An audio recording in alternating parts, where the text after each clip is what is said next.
Permanent kidney fail ಆದ್ಮೇಲೆ ಸ್ವಲ್ಪ ಜನ ಹೊಟ್ಟಿ ಡಯಾಲಿಸಿಸ್ ಅಂತೀವಿ, ಟ್ರಾನ್ಸ್ಪ್ಲಾಂಟ್ ಮಾಡಿಸ್ಕೊಂತಾರೆ. ಬಟ್ ಮೆಜಾರಿಟಿ ಮೋರ್ ದೆನ್ 90% ಜನ ಎಲ್ಲ ಡಯಾಲಿಸಿಸ್ ಮೇಲೆ ಇರ್ತಾರೆ. Last week 35 year male Athani ತಾಲೂಕಿಂದ ಡಯಾಲಿಸಿಸ್ ಮಾಡಿಸ್ಕೊಂತ ಇದ್ರು.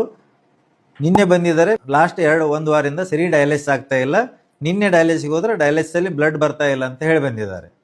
ಇದನ್ನ ಯಾಕೆ ಹೇಳ್ತೀನಿ ಅಂದ್ರೆ, ನಾವು ಎವಿ ಪಿಸ್ಟಲ್ ಇಸ್ ಲೈಫ್ ಲೈನ್ ಅಂತೀವಿ. ಅಂದ್ರೆ ಎವಿ ಪಿಸ್ಟಲ್ ಇಲ್ಲ ಅಂದ್ರೆ ನಮ್ಮ ಡಯಾಲಿಸಿಸ್ ಪೇಷಂಟ್ ಭಾಳ ದಿವಸ ಬದುಕಲಿಕ್ಕೆ ಆಗಲ್ಲ. ಅಂದ್ರೆ ಎವಿ ಪಿಸ್ಟಲ್ ನಾವು ಭಾಳ ಕೇರ್ ಮಾಡ್ಕೋಬೇಕಾಗುತ್ತೆ. ಒಂದು ಇಂಪಾರ್ಟೆಂಟ್, ಅದಕ್ಕೆ ಬಡಿಸ್ಕೋಬಾರ್ದು.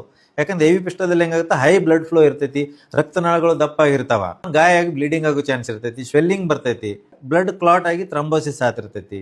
ಇದು ಒಂದು ಇಂಪಾರ್ಟೆಂಟ್. ಮತ್ತೆ ಕ್ಲೀನ್ ಇಟ್ಕೊಳ್ಳೋದು ಭಾಳ ಇಂಪಾರ್ಟೆಂಟ್. ಕೈ ಡರ್ಟಿ ಇತ್ತು, ಹಾಗೆ ನಾವು ನಿಡ್ಲಿಂಗ್ ಮಾಡಿದೇವಿ, ಇನ್ಫೆಕ್ಷನ್ ಆಗ್ತೈತಿ.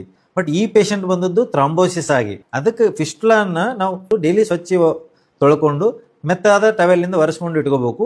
ಡೈಲಿ ಎಕ್ಸಾಮಿನೇಷನ್ ಮಾಡ್ಕೋಬೇಕು. ಎವಿ ಪಿಸ್ಟಲ್ ಡೈಲಿ ಎಕ್ಸಾಮಿನೇಷನ್. ಪೇಷಂಟ್ ಏನ್ ನೋಡ್ಕೋಬೇಕಪ್ಪ ಅಂದ್ರೆ, ಮುಟ್ಟಿ ನೋಡ್ಕೋಬೇಕಾಗ್ತದ. ಅವಾಜ್ ಅಂತೀವಿ, ಬ್ರೂವಿ ಅಂತೀವಿ, ಅಂದ್ರೆ ಥ್ರಿಲ್. ಅದು ಮುಟ್ಟಿದ್ರೆ ಗೊತ್ತಾಗ್ತಿರ್ತದೆ, ನಮ್ಮ ಪೇಷಂಟ್ಗೆ ಗೊತ್ತಿರ್ತೈತೆ. ಅದು ಡಯಾಲಿಸಿಸ್ ಹೋಗ್ಬೇಕಾದ್ರೆ ನೋಡ್ಬೇಕು. ಡಯಾಲಿಸಿಸ್ ಹೋಗಿ ಬಂದ್ಮೇಲೆ ಇಂಪಾರ್ಟೆಂಟ್, ಅವತ್ತಿನ ದಿವಸ ನೋಡೋದು ಭಾಳ ಇಂಪಾರ್ಟೆಂಟ್. ಯಾಕೆ ಡಯಾಲಿಸಿಸ್ ಮಾಡ್ಬೇಕಾದ್ರೆ ಕೆಲವೊಮ್ಮೆ ಪಲ್ಸಿನ ಜೊತೆ ಫ್ಲೂಯಿಡ್ ತೆಗಿತಿರ್ತೀವಿ, ಅವಾಗ BP ವೇರಿಯೇಷನ್ ಆಗಿ ಕೆಲವೊಮ್ಮೆ ಬ್ಲಡ್ ಕ್ಲಾಟ್ ಆಗ್ತಿರ್ತೈತಿ.